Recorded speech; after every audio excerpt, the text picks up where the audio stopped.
Anime शुरू होती है शहर के एक बड़े शॉट से। ठीक उससे पहले जब एक खतरनाक बीमारी सबको अपनी चपेट में ले लेती है, चारों तरफ केओस और डिस्ट्रक्शन फैल जाता है। फिर एक मिस्टीरियस गुलाबी बालों वाली लड़की और उसकी टीम इस डिजास्टर के बीच से ऐसे चलती है जैसे पार्क में टहल रहे हों। सीन बदलता है और कुछ बच्चे शहर में भटकते हुए लोगों को मरते हुए देख रहे हैं। एक वॉइस ओवर अनाउंस करती है कि एक जानलेवा वायरस ने पूरी ह्यूमैनिटी को खत्म कर दिया है। और तभी हम मिकेला को देखते हैं। एक बच्चा दूसरे को, जिसका नाम विचिरो है, बताता है कि छोटे बच्चों की रक्षा करे क्योंकि उनका डायरेक्टर मर गया है। वॉइस बताती है कि वायरस 13 साल से कम उम्र के बच्चों को नहीं छूता और थर्ड प्रोजेनिटर क्रूअल टेपेज नाम की एक क्वीन डिस्ट्रिक्ट के सभी बच्चों की जिम्मेदारी ले रही है। अचानक कुछ शेडी लोग बच्चों पर हमला करके उन्हें ट्रक्स में भरकर ले जाते हैं। 4 साल बाद हम क्रूअल टेपेज के कासल में हैं, जहां बच्चों को प्रोसेस किया जा रहा है। मिकेला और युशिरो अब बड़े हो गए हैं और शायद थोड़े मूडी भी। फिर हम वैम्पायर्स को देखते हैं जो सभी बच्चों का खून चूस रहे हैं, जिससे वे बेहद कमजोर हो जाते हैं। बाद में उन्हें खाना दिया जाता है, लेकिन युशिरो, हमारा रेजिडेंट ईमो बॉय, खाने से मना कर देता है, पूरी सिचुएशन से नाराज। माँ उसे वार्न करती है कि अगर वो ऐसे ही करता रहा तो बीमार हो जाएगा और कहती है कि यह जगह इतनी बुरी नहीं क्योंकि वे सेफ हैं और अपने फैमिली के साथ हैं। लेकिन विचिरो इस पर विश्वास नहीं करता। वो लाइव स्टॉक की तरह ट्रीट होने के लिए तैयार नहीं है। बाद में 2 गार्ड्स कुछ छोटे बच्चों को रौंद देते हैं, जिससे युचिरो गुस्से में आ जाता है और हीरो बनने का फैसला करके माफी मांगने की डिमांड करता है। वो लगभग खुद को केबाब बनने से बचाता है जब तक लॉर्ड फरेड आकर बीच में नहीं आता। फराड, जो मिकाइला के साथ अजीब तरह से चमी है, पूछता है कि क्या हुआ। मिकाइला एक्सप्लेन करता है कि उसके फैमिली मेंबर्स में से एक, ये क्लाउन विचिरो, परेशानी पैदा कर रहा है, लेकिन फिर भी फरेड के मैंशन के इनविटेशन को एक्सेप्ट कर लेता है। फराड पूछता है कि क्या युइचिरो भी आ रहा है, जिससे यह अगली बॉय भड़क जाता है और उसे माउथ ऑफ करने की कोशिश करता है, लेकिन मिकाइला उसे रोक देता है। स्वाभाविक रूप से विचिरो मिकाइला पर गुस्सा होता है, लेकिन मिका एक्सप्लेन करता है कि एक ह्यूमन के लिए वैम्पायर के साथ हैंड्स थ्रो करना और जीतना लिटरली इम्पॉसिबल है। इसके बाद वीरो पूछता है कि क्या मिकाइला नोबल लॉर्ड फरीड को जानता है। मिकाइला कहता है हाँ बिल्कुल, और बताता है कि उसे अपने ब्लड के एक्सचेंज में काफी पर्क्स मिलते हैं, जिसमें सीरियसली गुरमे फूड भी शामिल है।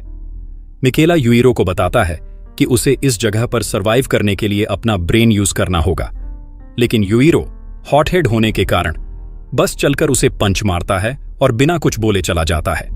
अब हम युचिरो को अपने बेड पर चिलिंग करते देखते हैं जब तक अकाने उसे चेक करने नहीं आती। वो उसे याद दिलाती है कि ऑर्फनेज के सभी बच्चे उसके फैमिली हैं, हालांकि वो हर बार इससे इनकार करता है।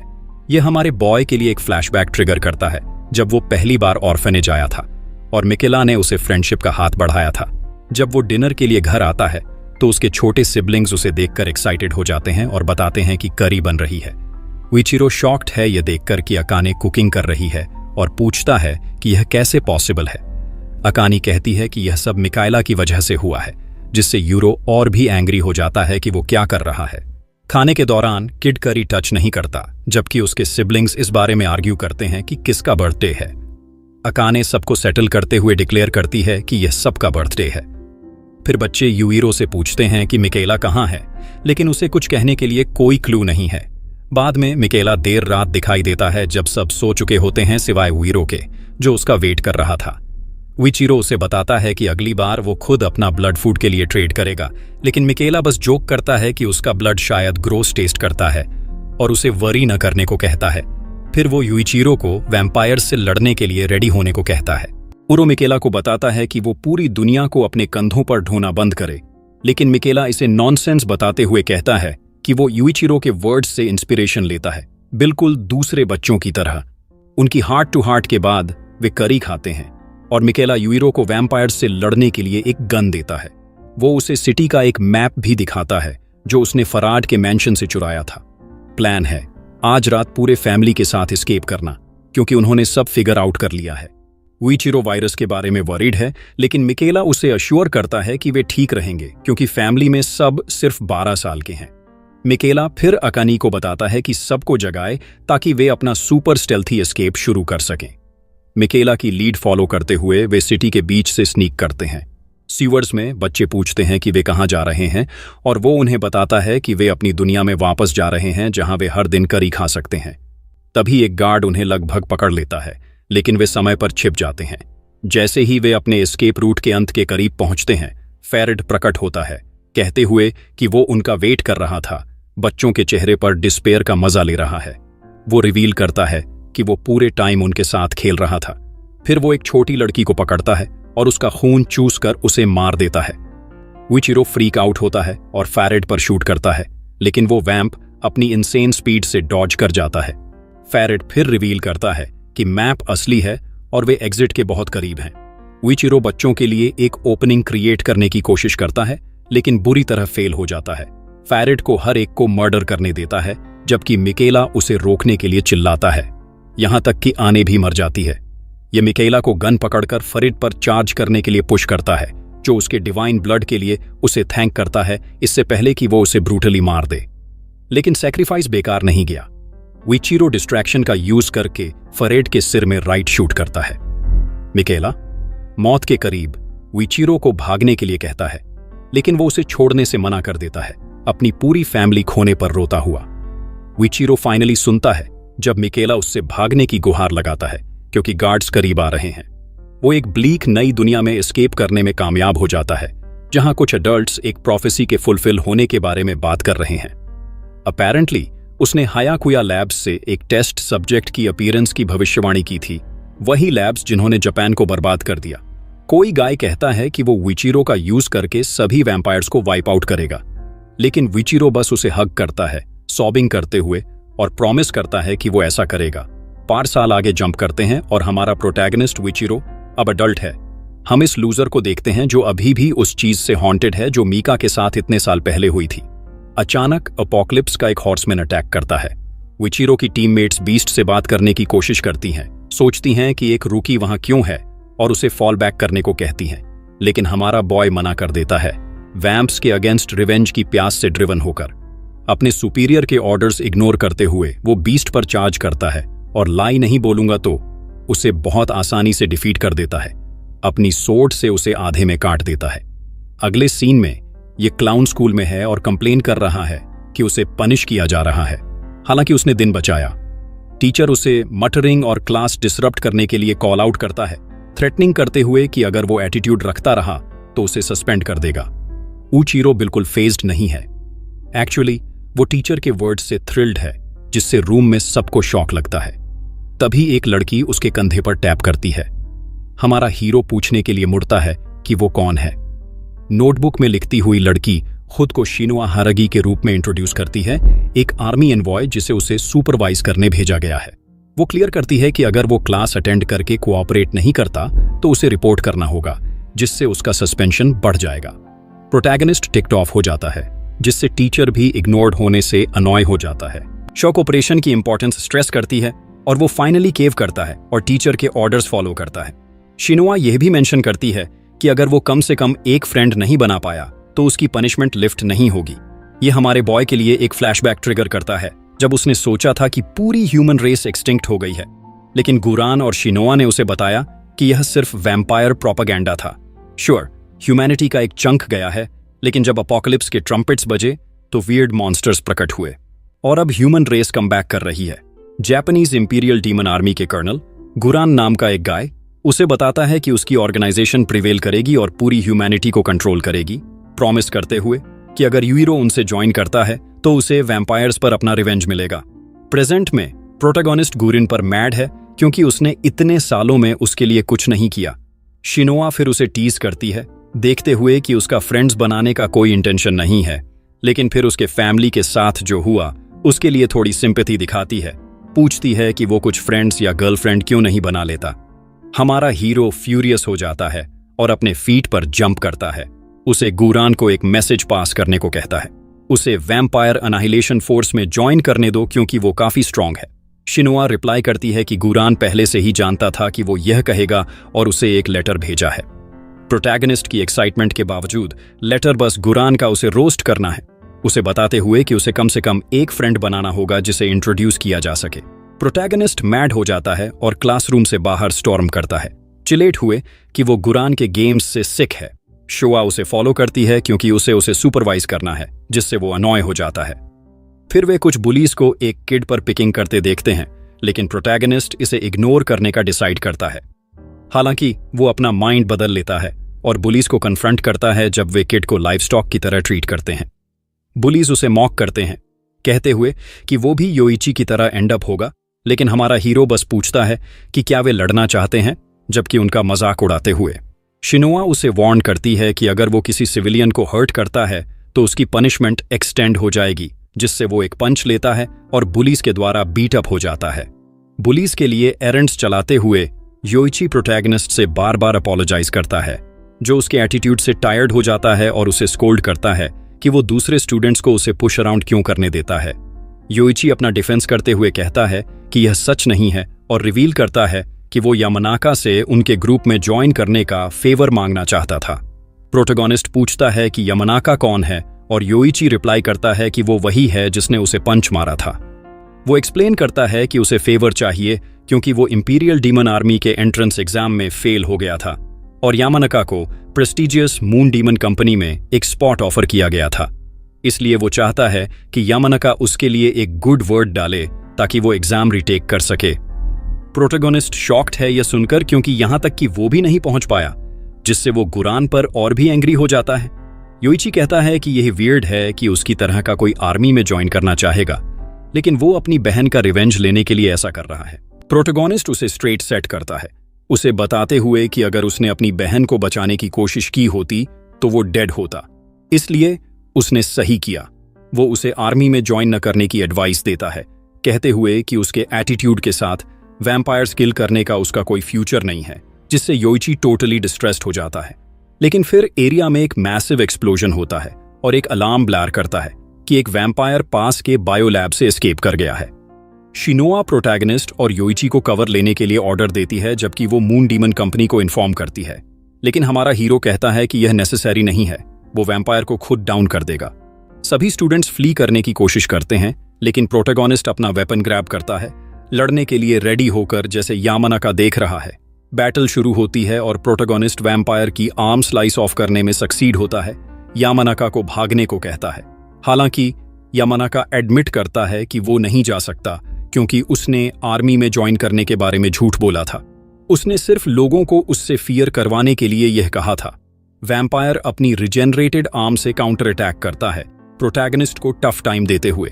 जैसे ही वैम्पायर अपनी फुल पावर रिगेन करने वाली होती है, योइची जंप करके उसे टैकल करता है। प्रोटैगनिस्ट उसे थैंक करता है और फाइट कंटिन्यू करता है, लेकिन डिस्ट्रैक्शन का एक मोमेंट वैम्पायर को उसे एक विंडो से बाहर फेंकने की अलाउ करता है। हालांकि उसकी स्वॉर्ड उसे पियर्स करने में सक्सीड होती है। वैम्पायर छोटे वूंड पर स्कॉफ करती है, लेकिन तभी गुरान अपीयर होता है और उसे फिनिश ऑफ कर देता है।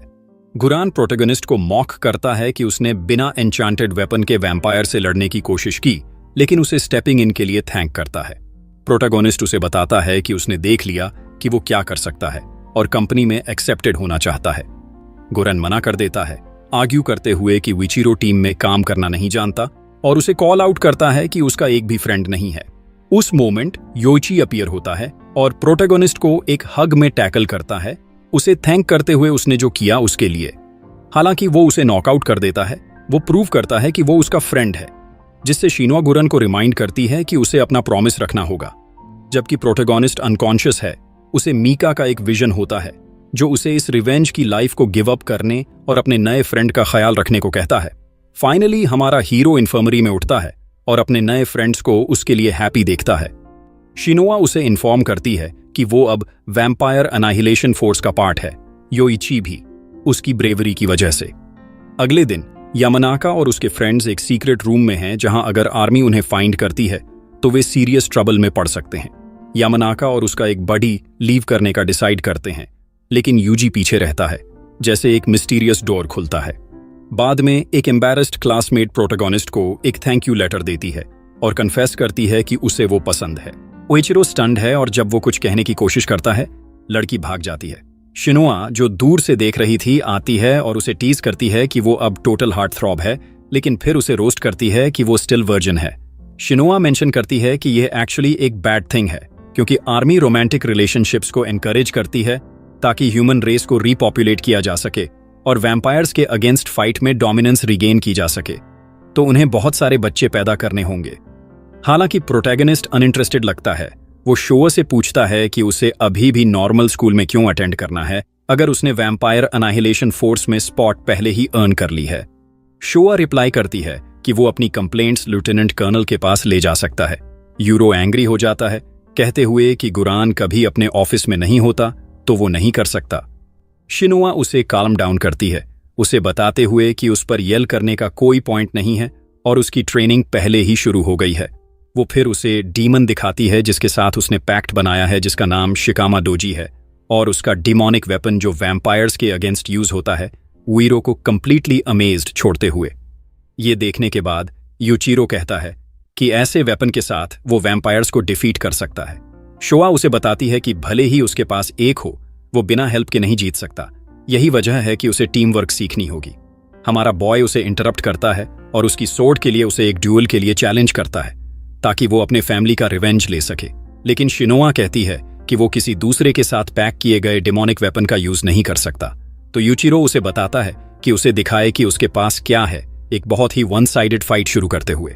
शिनोआ प्रोटैगनिस्ट को बताती है कि अपने नॉर्मल वेपन का उसके अगेंस्ट यूज करना स्टूपिड है, जबकि अपने वेपन से स्पेशल अटैक्स लॉन्च करती है, उसे आसानी से डिफीट करती है। मैड होने के बजाय यूचिरो बस उसने जो देखा उससे फैसिनेटेड है। बाद में जैसे वे स्कूल की हॉल्स में चलते हैं, यूचिरो शिनोआ को बताता है कि उस वेपन के साथ वैम्पायर्स को डिफीट करना इजी होना चाहिए। शोआ कहती है नहीं, क्योंकि वैम्पायर्स भी बैटलफील्ड पर आर्म्ड होते हैं। यही वजह है कि गुरान टीम वर्क पर इंसिस्ट करता है। अचानक योइची इंटरप्ट करता है, हेल्प के लिए पूछते हुए, क्योंकि यामानाका और उसका फ्रेंड उसका चेस कर रहे हैं।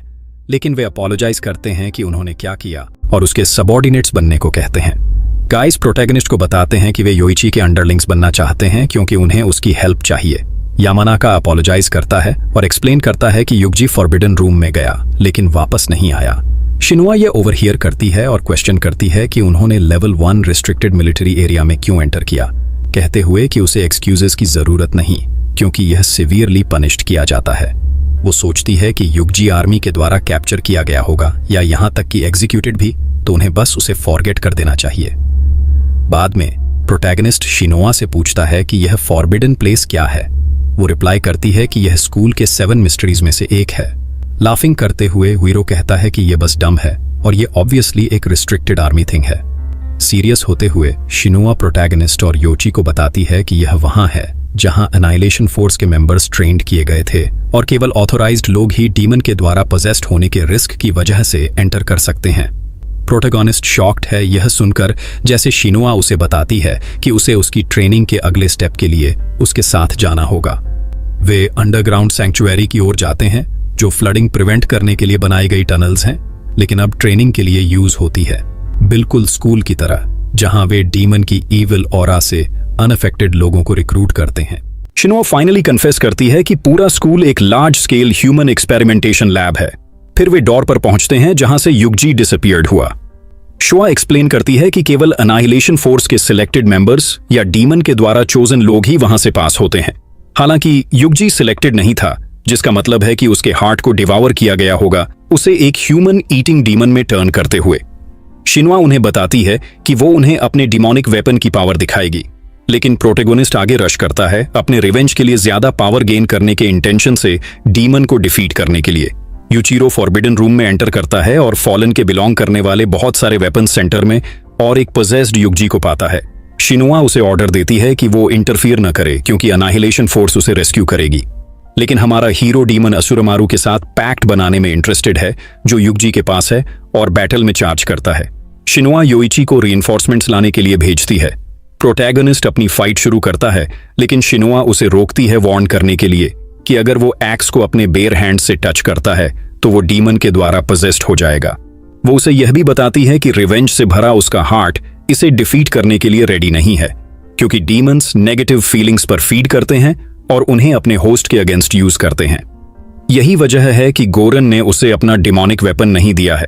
हालांकि यूचिरो केयर नहीं करता और कहता है कि वो उन सबको रॉन्ग प्रूव करेगा और यहां तक कि बिना अपने वेपन के भी इसे डिफीट करेगा। वीरो डीमन पर अपना अटैक शुरू करता है, लेकिन जब वो इसके वेपन को लेने में सक्सीड होता है तो वो एक इल्यूजन में प्लंज हो जाता है जहां वो फिर से एक चाइल्ड है। अपने पूरे फैमिली को डिनर के लिए इनवाइट करते हुए देखकर प्रोटैगनिस्ट तुरंत फील करता है कि कुछ ऑफ है, लेकिन सरप्राइज्ड है मां को अपनी स्ट्रॉन्गर होने और वैम्पायर्स को डिफीट करने की डिजायर के बारे में पूछते सुनकर, इससे पहले कि वो खाए। हमारा हीरो पूछता है कि क्या उसकी फैमिली अभी भी अलाइव है, और मीका कहता है नहीं। मीनवाइल वे सब उसे ब्लेम करना शुरू करते हैं कि उसने उन्हें अबैंडन किया जब वैम्पायर ने उन्हें मार दिया। डीमन मीका की इमेज यूज करते हुए उसे बताता है कि वो उसे रिवेंज लेने की पावर देगा अगर वो अपना हार्ट ओपन करता है। डीमन सोचता है कि प्रोटैगनिस्ट उसके लिए फॉल कर रहा है, लेकिन यूइरो उसमें से स्नैप आउट होता है, रियलाइज करते हुए कि मीका उससे कभी रिवेंज सीख करने को नहीं कहता, इल्यूजन को शैटर करते हुए, डीमन को थ्रेटनिंग करते हुए। फ्यूरियस यूइरो क्वेश्चन करता है कि उसने अपने फैमिली को इम्पर्सोनेट करने की हिम्मत कैसे की, और डीमन अपना ट्रू फॉर्म रिवील करता है। अगला, प्रोटैगनिस्ट कंफ्यूज्ड होकर उठता है कि क्या हुआ। शो एक्सप्लेन करती है कि वो डीमन के इल्यूजन के अंडर था, लेकिन अपने विल पावर से इसे एक्सरसाइज करने में सक्सीड हुआ। प्रोटैगनिस्ट पूछता है कि क्या उसे फाइनली अपना वेपन मिल गया, लेकिन शोआ कहती है अभी नहीं, गुरान वही होगा जो इसे असाइन करेगा। ऊचिरो हंसते हुए कहता है कि अब गुरान को उसकी पावर एक्नॉलेज करनी होगी क्योंकि उसने एक डीमन को डिफीट किया। शोआ कंफर्म करती है कि वो अब अनाहिलेशन फोर्सेस ट्रेनिंग स्कूल अटेंड करेगा। यह सुनकर हमारा बॉय सुपर एक्साइटेड हो जाता है और प्राउडली वैम्पायर्स किल करना सीखने का टास्क लेने का डिसाइड करता है। मीनवाइल फैरेड अलाइव है और मीका से बात कर रहा है, जो भी सर्वाइव हुआ और एक वैम्पायर बन गया है। फाराड रिपोर्ट करता है कि उसे प्रोटैगनिस्ट मिल गया है और वो ह्यूमंस के द्वारा यूज किया जा रहा है। एक रात अपोकलिप्स का एक हॉर्समैन अचानक अपीयर होता है, डिस्ट्रक्शन और टेरर कॉज करते हुए। हालांकि मिकेला अपनी डिमोनिक सोर्ड के साथ इसके पाथ में स्टेप करता है और एक सिंगल स्ट्राइक से इसे आसानी से डिफीट कर देता है। लोग अमेज्ड और हैप्पी हैं एक प्रोटेक्टर होने के कारण, लेकिन मिकेला के कंपेनियंस उनका मॉक करते हैं, जानते हुए कि वे बस ज्यादा लाइफ स्टॉक पा रहे हैं। उनकी कॉन्वर्सेशन के दौरान वे मिकेला को क्वेश्चन करते हैं क्योंकि वो थर्ड प्रोजेनिटर क्रूल टेपेस का ब्लड पीकर वैम्पायर बना। वैम्पायर्स में से एक मिकेला को डिस्पाइज करता है, उसे बिल्कुल ह्यूमंस की तरह मिजरेबल और ग्रीडी मानते हुए। मिकेला उन्हें बताता है कि वे जो चाहें कर सकते हैं, वो ग्लोरी के लिए इसमें नहीं है। इसके बाद वैम्पायर्स डिस्ट्रिक्ट की पॉपुलेशन को अनाउंस करते हैं कि वे अब उनके कंट्रोल और प्रोटेक्शन के अंडर हैं। मिकेला एक यंग मैन को बचाता है जो फिर थैंक्स के तौर पर उसे अपना ब्लड ऑफर करता है, जो मिकाइला के लिए एक मेमोरी ट्रिगर करता है जब उसने अपनी ह्यूमैनिटी खोने से पहले प्रोटैगनिस्ट के साथ अपने एस्केप प्लान के बारे में बात की और उसके एस्केप के बाद क्या हुआ। उसके एस्केप के बाद गार्ड्स दिखाई दिए और क्रूल टेपेज आई, मिकेला को अपना क्लेम करते हुए और फैरेड से पूछते हुए कि क्या हुआ। फैरेड क्रूल की अपीयरेंस की कॉम्प्लीमेंट करता है, लेकिन वो उसे शट डाउन करती है, सोचते हुए कि वो केवल उसकी पॉलिटिकल पावर के पीछे है। क्वीन फैरेड को ग्रिल करती है सेरिफ्स को एस्केप करने देने और एक को डेथ के ब्रिंक पर छोड़ने के लिए। फैरेड सब कुछ डिनाई करता है और काउंसिल को सेरिफ के कर्स पर उसकी रिसर्च के बारे में बीन्स स्पिल करने की थ्रेट देता है, जो क्रूल को इन्फ्यूरिएट करती है और वो अटैक करती है, उसे आसानी से डिफीट करते हुए। फैरेड अपोलोजाइज करता है, सरेंडर करता है और प्रॉमिस करता है कि वो उसके बिजनेस से दूर रहेगा। बाद में क्रूअल मिकेला के पास अप्रोच करती है और पूछती है कि क्या वो चाहता है कि वो उसे इटर्नल लाइफ ग्रांट करे। हालांकि माइकेला नहीं कहता है, क्रूअल उसे एक किस के थ्रू अपना ब्लड पीने के लिए फोर्स करती है, जिससे वो अपनी सारी ह्यूमैनिटी खो देता है। एक और सीन में हमारा हीरो एक गाय से टकराता है जो फाइट की तलाश में है और वे ऑटोमेटिकली ब्रॉलिंग शुरू कर देते हैं। हालांकि वो प्रिटी बीटन अप हो जाता है और सब्जेक्ट डॉज करने की कोशिश करता है। बाद में योची उसे चेक करने के बाद शोआ उसे देखती है और टीज करती है कि वो फिर से सस्पेंडेड होने वाला है, लेकिन प्रोटैगनिस्ट क्लेम करता है कि यह फाइट नहीं थी, वो बस एक लैम्पपोस्ट से टकरा गया। शोआ कहती है ठीक है, मैं इस बार इसे स्लाइड करने दूंगी, और गाइस से पूछती है कि क्या वे ट्रेनिंग शुरू करने के लिए एक्साइटेड हैं। हमारा हीरो एज यूजुअल कंप्लेन करता है और पूछता है कि वे उसे कब फाइट करने देंगे। शोआ उसे बताती है कि अगर वो ट्रेनिंग स्किप करना चाहता है तो ठीक है, लेकिन उसे बिना वेपन्स और बिना यूनिफॉर्म के बैटल में जाना होगा। आफ्टरवर्ड्स शिनुआ उसे अपनी नई क्लास में ले जाती है, जहां वे गुरान को हाफ अस्लीप पाते हैं। लेफ्टिनेंट कर्नल उन्हें एक्सचेंज स्टूडेंट्स के रूप में इंट्रोड्यूस करता है और उन्हें खुद को इंट्रोड्यूस करने को कहता है। यूचिरो शुरू करता है कहते हुए कि वो फ्रेंड्स बनाने नहीं आया और किसी के साथ अलोंग होने का उसका कोई इंटेंशन नहीं है, एंड करते हुए तुम सब अपना टाइम वेस्ट कर रहे हो क्योंकि सबसे पावरफुल वेपन मेरा होने वाला है। गुरान इस अगली बॉय को स्कोल्ड करता है और उसे अपनी सीट पर भेज देता है, जहां वो डिस्कवर करता है कि वो उस गाय के द्वारा ऑक्यूपाइड है जिससे उसने अभी फाइट की। गूरन को यह भी समझ नहीं आता कि किमुकी के साथ क्या हुआ, क्योंकि उसे शिनुआ की सुपरविजन के अंडर नॉर्मल स्कूल भेजा गया था। तो वो रिजल्ट्स को क्वेश्चन करता है। वो बस रिप्लाई करती है कि रिजल्ट्स उसके सामने खड़े हैं। मीनवाइल प्रोटैगनिस्ट और शेहो यह देखने के लिए स्क्वेयरिंग ऑफ कर रहे हैं कि कौन स्ट्रॉन्गर है। गुरन सिचुएशन से फेड अप हो जाता है और उन दोनों को एक सिंगल ब्लो से नॉकआउट कर देता है। अगला हम शेहो को गुरान के ऑफिस में बिना परमिशन के बार्जिंग करते देखते हैं, डिमोनिक वेपन टेस्ट के लिए पूछने के लिए, क्योंकि उसके बेस्ट ग्रेड्स हैं। गुरान पूछता है कि वो इतनी पावर क्यों चाहता है। शेहो रिटॉर्ट करता है कि आर्मी उसके बारे में सब कुछ जानती है, तो उसे क्वेश्चन समझ नहीं आता। गुरन फिर रिवील करता है कि वो जानता है कि उसे अपनी बहन के ट्रीटमेंट के लिए पैसे चाहिए, जिसे एक लिटिल किड के रूप में वायरस लग गया और कंपनी में ज्वाइन करने से उसे ट्रीटमेंट का एक्सेस मिलेगा।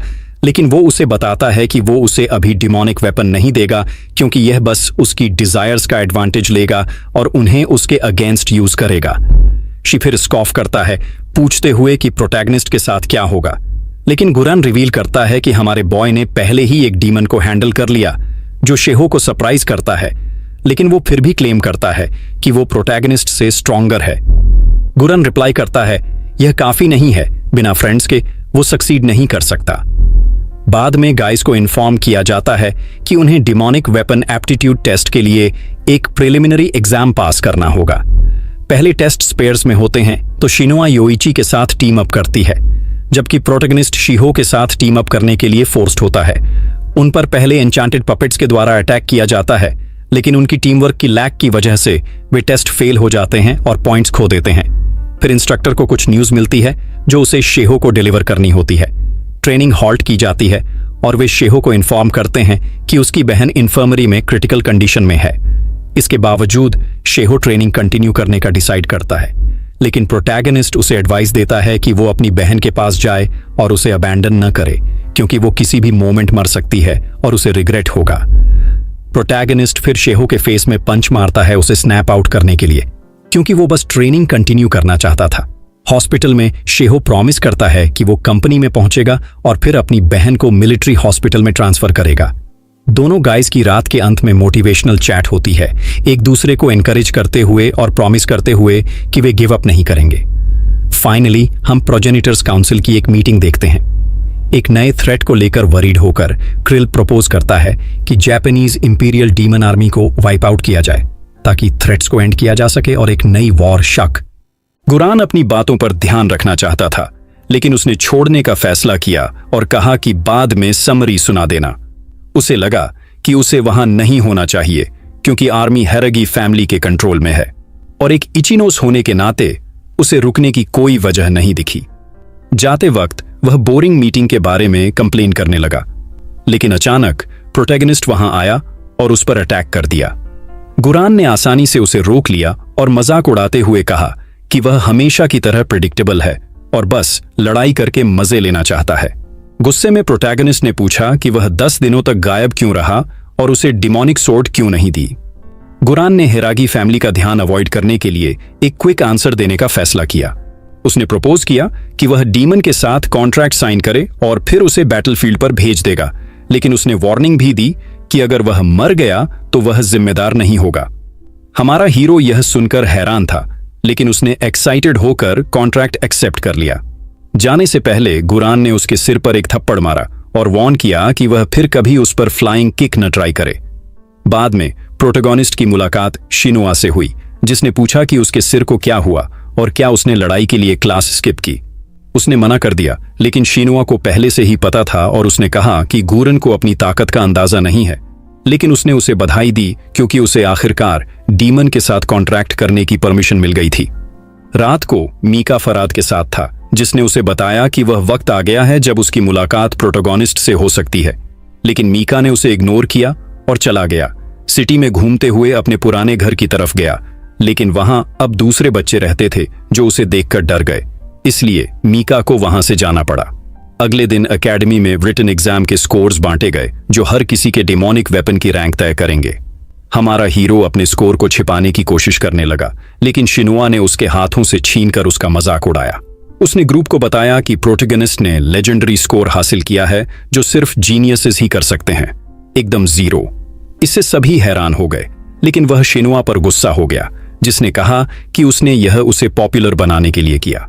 हालांकि इस लूजर ने रिपीट किया कि उसे फ्रेंड्स या टीममेट्स की जरूरत नहीं है अपने गोल तक पहुंचने के लिए। शिनुआ ने मजाक उड़ाते हुए कहा कि वह 3 साल के बच्चे की तरह लग रहा है, लेकिन योइची ने बीच में कहा, शायद जापानीज उसकी बात नहीं है। फिर शेहो ने प्रोटैगनिस्ट का मजाक उड़ाया, लेकिन उसने उसे अपने स्कोर्स दिखाने की चैलेंज दी। उसने दिखाया कि उसने 100 लिए हैं और 3 अलग अलग लैंग्वेजेस में लिखा है। इससे एक बड़ी लड़ाई हो गई, लेकिन योइची और टीचर सोरी ने उन्हें रोकने की कोशिश की।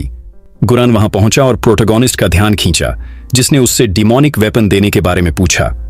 शेहो ने एक पंच के साथ इंटरप्ट किया और लेफ्टिनेंट कर्नल से पूछा कि उसने क्लास को इतने दिनों के लिए क्यों छोड़ दिया। गुरान ने यंगस्टर्स का मजाक उड़ाया और कहा कि वे डिमोनिक वेपन के लिए रेडी नहीं हैं, लेकिन लड़के फिर से झगड़ने लगे और एक दूसरे को मारने लगे।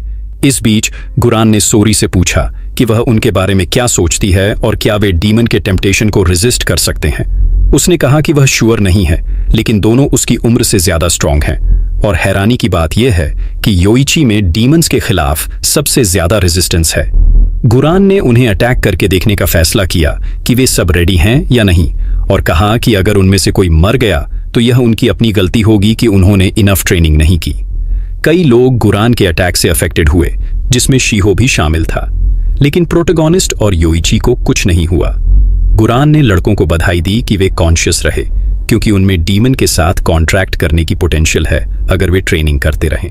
लेकिन उसने उन लोगों को एक्स्ट्रा प्रॉप्स दिया जो अभी भी खड़े थे, क्योंकि उनके पास रियल डीमन का सामना करने और उसके जैसे ही रैंक के डिमोनिक वेपन पाने का मौका है।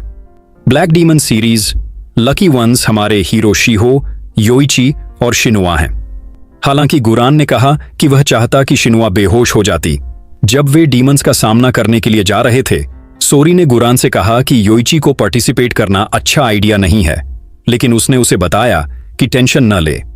अगर योइची इनफ स्ट्रांग नहीं है तो वह मर जाएगा, क्योंकि दुनिया क्रूल है। उसने फिर योइची से पूछा कि क्या वह अपनी बहन का बाडला लेने के लिए अपनी जान जोखिम में डालने को तैयार है, और अगर नहीं तो उसे चले जाना चाहिए। बाकी गाइज ने योइची को जाने की सलाह दी, लेकिन उसने मना कर दिया और जो वह सबसे ज्यादा प्यार करता है उसे प्रोटेक्ट करने के लिए रुकने का फैसला किया। जब वे एलिवेटर में नीचे जा रहे थे, सभी ने योइची को काम करने की कोशिश की, क्योंकि अब कोई रास्ता नहीं था। हालांकि शिनुआ ने शो से पूछा कि क्या वह श्योर है, क्योंकि वह पहले मुश्किल से टेबल को पकड़कर खड़ा था। फिर गुरान ने प्रोटैगनिस्ट को ओवर कॉन्फिडेंट होने के लिए डांटा और वॉर्न किया कि यह डीमन उस डीमन जैसा नहीं है जिसे उसने पहले हराया था। वे फाइनली उस जगह पर पहुंचे जहां सबसे पावरफुल डीमंस को रखने वाले वेपन्स हैं। हमारे हीरो ने पूछा कि उन्हें क्या करना चाहिए। जैसे ही वे वेपन को टच करेंगे, रिचुअल शुरू हो जाएगी। अगर वे डीमन को हरा देते हैं तो उसकी पावर उनकी होगी, लेकिन अगर वे फेल हो जाते हैं तो वे डीमंस बन जाएंगे या मर जाएंगे। किसी भी तरह वे मरने वाले हैं। सबसे पहले हमारा प्रोटैगनिस्ट है, जो डिटर्मिनेशन के साथ आगे बढ़ा और डीमन से उसकी पावर की डिमांड की। अब हम योइची की मेमोरी में हैं, जो याद करता है कि वैम्पायर जिसने उसकी बहन को मारा उसका नाम लाकुस है। जब वह अपनी डेड बहन को देखता है और उसे टच करने की कोशिश करता है, एक डीमन उसकी फॉर्म लेता है और उसे बताता है कि वह मेमोरीज रिलाइव कर रहा है। छोटे योइची ने अपनी बहन से पूछा कि क्या वह जिंदा है, लेकिन डीमन ने कहा कि नहीं। अगला शेहो की बारी है, जो अपनी बहन से बात कर रहा है। डीमन उसे इमोशनली ब्रेक करने की कोशिश करता है। उसे एक सेल्फिश इंसान बुलाता है जो सिर्फ अपने बारे में सोचता है। उसे रियलाइज होता है कि यह डीमन है और डीमन रिप्लाई करता है कि यह सिंपल हेलुसिनेशन नहीं है, बल्कि उसके दिल में छिपी हुई मेमोरीज हैं। इस बीच गुरान यंगस्टर्स को देख रहा है और सोचता है कि शेहो को देखकर कम से कम उनमें से एक तो सक्सीड हो जाएगा।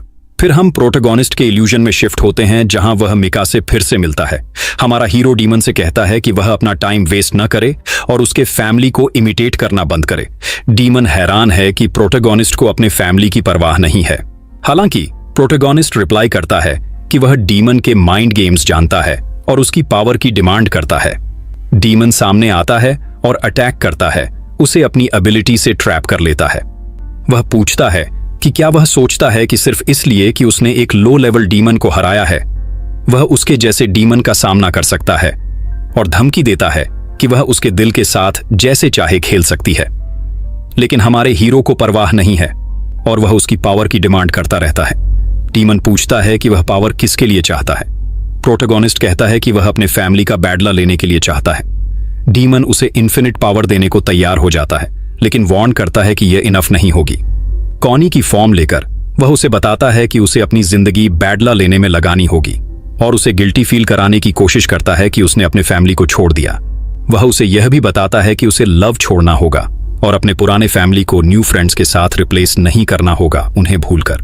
प्रोटोगोनिस्ट डीमन से चुप रहने की डिमांड करता है, लेकिन जब वह नहीं चुप होता तो वह एनरेज्ड हो जाता है और फोर्सफुली अपनी पावर की डिमांड करता है ताकि वह उन लोगों की रक्षा कर सके जिनकी वह परवाह करता है।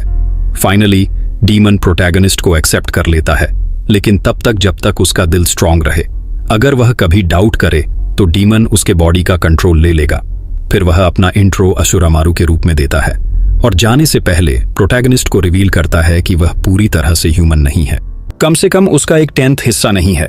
हालांकि प्रोटैगनिस्ट समझ नहीं पाता, असुरामारू अपना फॉर्म रिवील करता है और डील सील कर देता है। जागने के बाद प्रोटैगनिस्ट को शिहो ने इतना लंबा टाइम लेने के लिए टीज किया। यूचिरो ने योइची के बारे में पूछा, लेकिन उसे बताया गया कि वह अभी तक नहीं जागा है। इस बीच योइची के इल्यूजन में वह अभी भी डीमन से बात कर रहा है, जो पूछता है कि क्या वह उसकी पावर चाहता है, क्योंकि उसके दिल में बैडला लेने की कोई डिजायर नहीं है, सिर्फ अच्छी फीलिंग्स और थॉट्स हैं जिनसे ह्यूमंस नफरत करते हैं।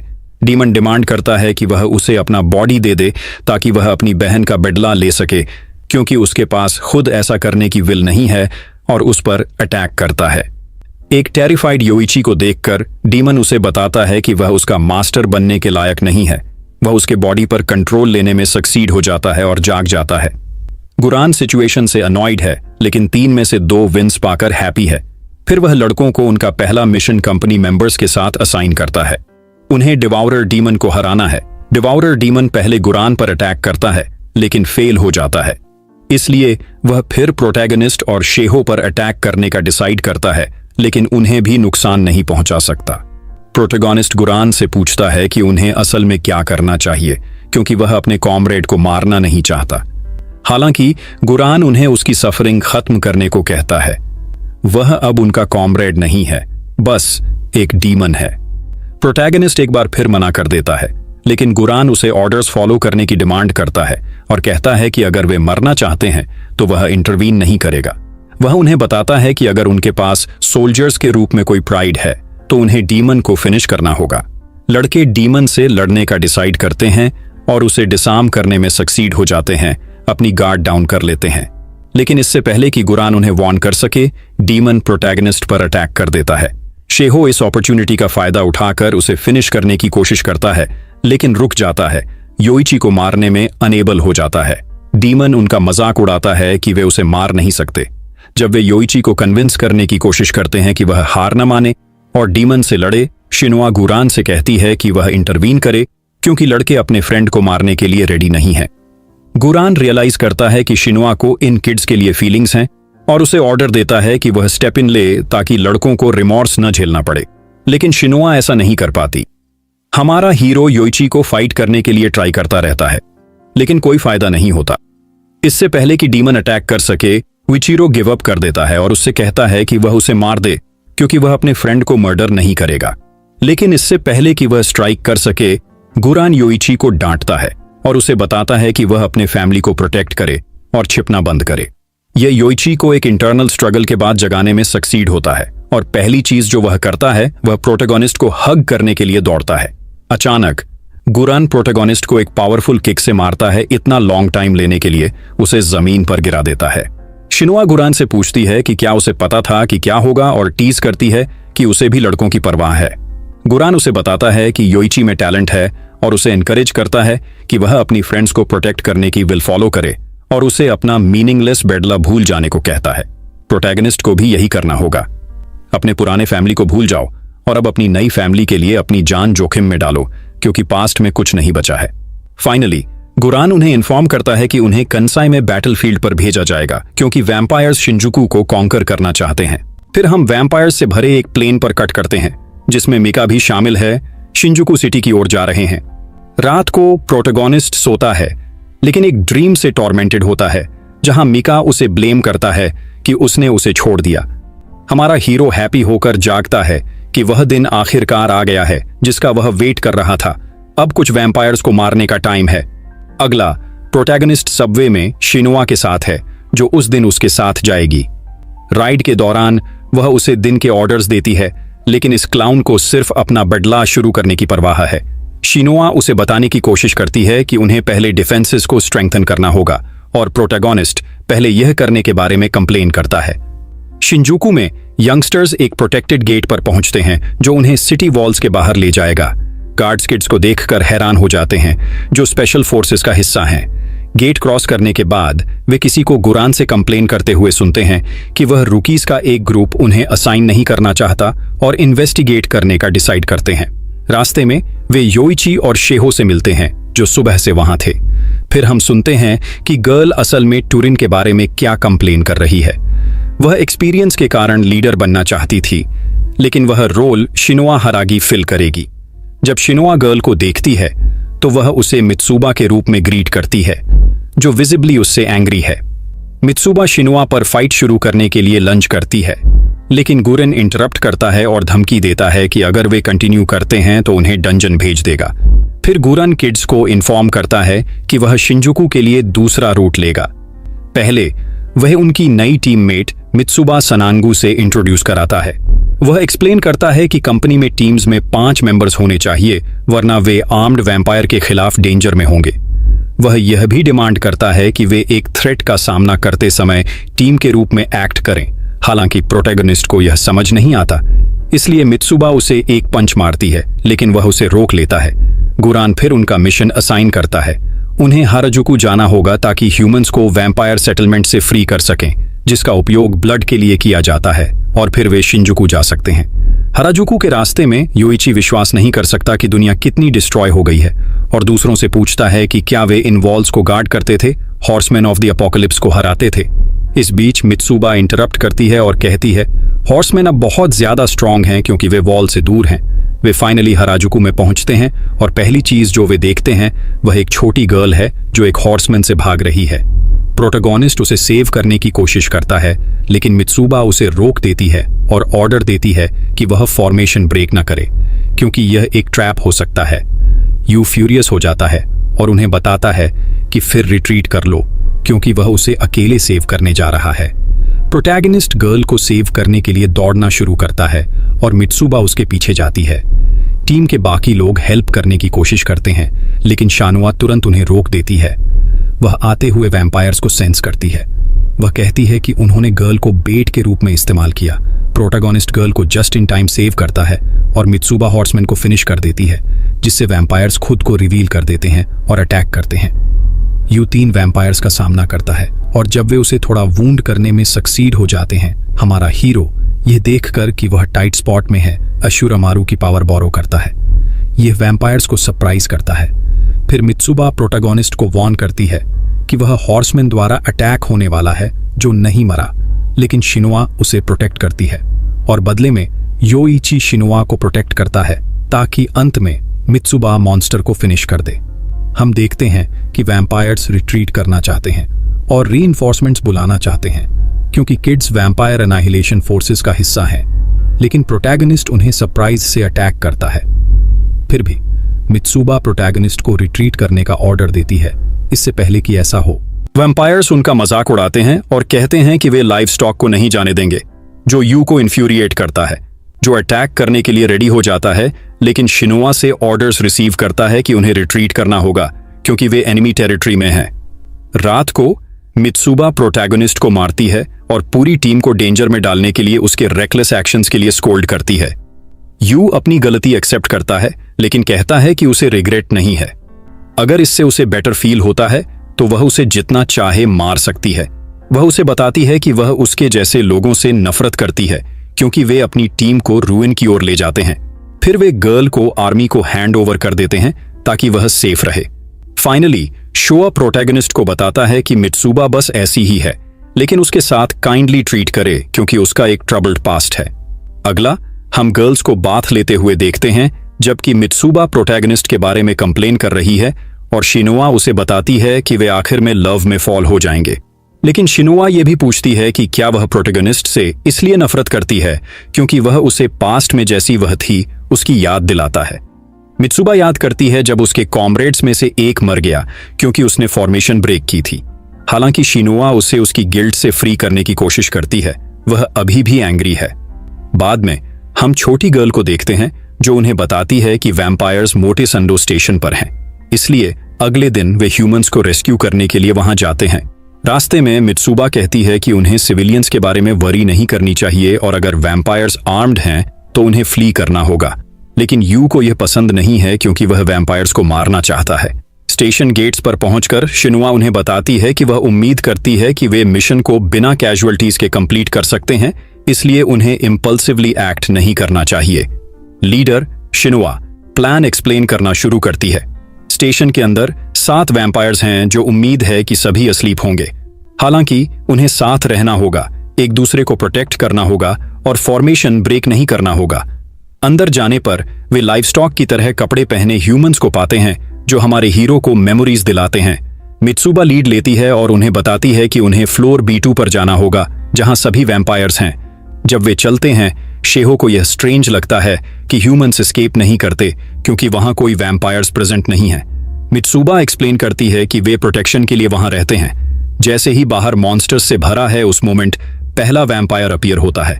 मित्सुबा उन्हें अपने वेपन्स रेडी करने का ऑर्डर देती है, लेकिन प्रोटैगनिस्ट आगे रश करता है और वैम्पायर पर अटैक करता है, उसे अपनी सोर्ड से पियर्स करके उसे डिफीट कर देता है।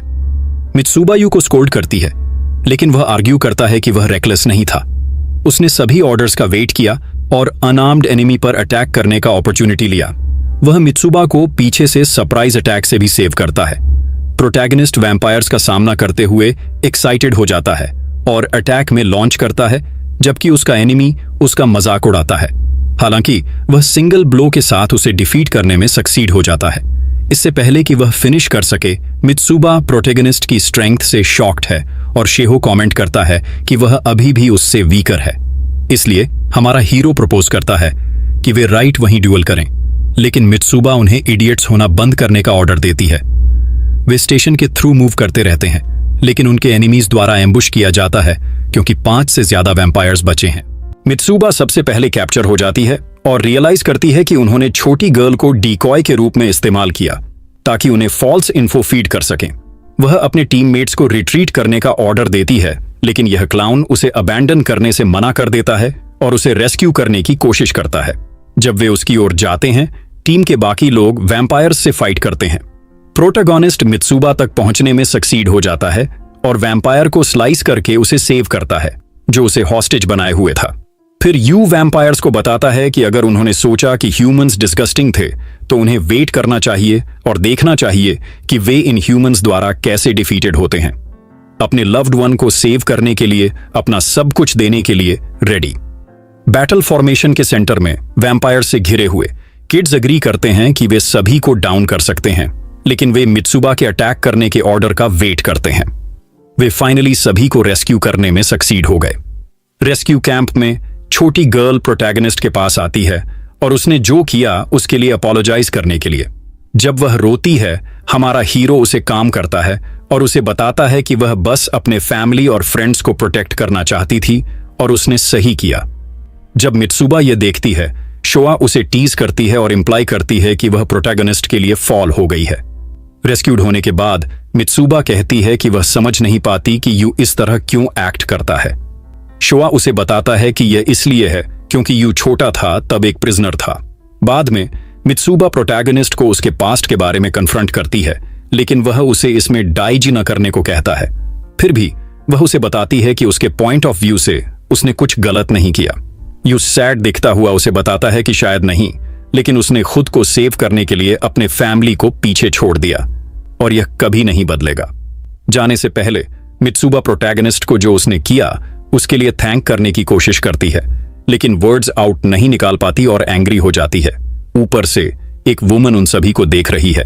अगले दिन हमारा हीरो यह देखकर अमेज्ड है कि शेहो एक अबैंडन्ड कार को स्टार्ट करना जानता है, इसलिए वह थोड़ी देर के लिए उसे ड्राइव करने के लिए कहता है।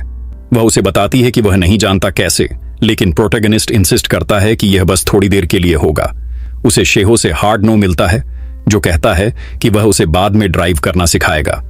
किड्स फिर लंच के लिए गैदर होते हैं, जबकि शेहो उन्हें बताता है कि उसने कार स्टार्ट कर दी है। हालांकि हमारा बॉय सुन नहीं रहा है और बस कार चुरा लेता है, ऑलमोस्ट उसे रन ओवर करते हुए। क्रैश करने के बाद प्रोटैगनिस्ट शिहजो से कहता है कि वह अंदर आ जाए, ये क्लेम करते हुए कि वह उन्हें शिंजुकू ड्राइव करके ले जाएगा, जो शो को इन्फ्यूरिएट करता है जबकि टीम के बाकी लोग दूर से देख रहे हैं। शोआ उन्हें बताता है कि शिनुआ मोबाइल में हॉप करो ताकि शिंजुकू का रास्ता लीड कर सकें। और हालांकि शिनुआ की हाइट का मजाक उड़ाने के बाद सभी ड्राइव करना चाहते थे, शो आखिर में व्हील के पीछे होता है। जब वे ड्राइव कर रहे होते हैं, वे नॉइजेस सुनते हैं और सोचते हैं कि यह हॉर्समैन ऑफ द अपोकलिप्स है, इसलिए वे वरीड नहीं हैं। हालांकि मित्सुबा उन्हें इन्फॉर्म करती है कि वे सिटी से नॉइजेस हैं और शिहजो उन्हें अलर्ट रहने का ऑर्डर देता है। जब वे एक कॉर्नर टर्न करते हैं तो वे शिंजुकू की वॉल्स तक पहुंचते हैं और देखते हैं कि सिटी कंप्लीटली डिस्ट्रॉय हो गई है। उनके राइट सामने वे एक नोबल को उनकी तरफ वॉक करते हुए देखते हैं। इसीलिए हमारा जीनियस प्रोटैगनिस्ट उन्हें ऑर्डर देता है कि कार न रोकें और बस उसे रन ओवर कर दें। हालांकि वैम्पायर एक हाथ से कार रोक देता है और उनके अटैक्स के खिलाफ डिफेंड करने के लिए अपनी सोर्ड एक्टिवेट करता है। शोआ उसकी पावर के बारे में वरीड हो जाता है और किड्स को बताता है कि केयरफुल रहें क्योंकि उसके पास हाई रैंक वेपन है। लेकिन उस मोमेंट वैम्पायर शिनुआ पर अटैक करने का चांस लेता है।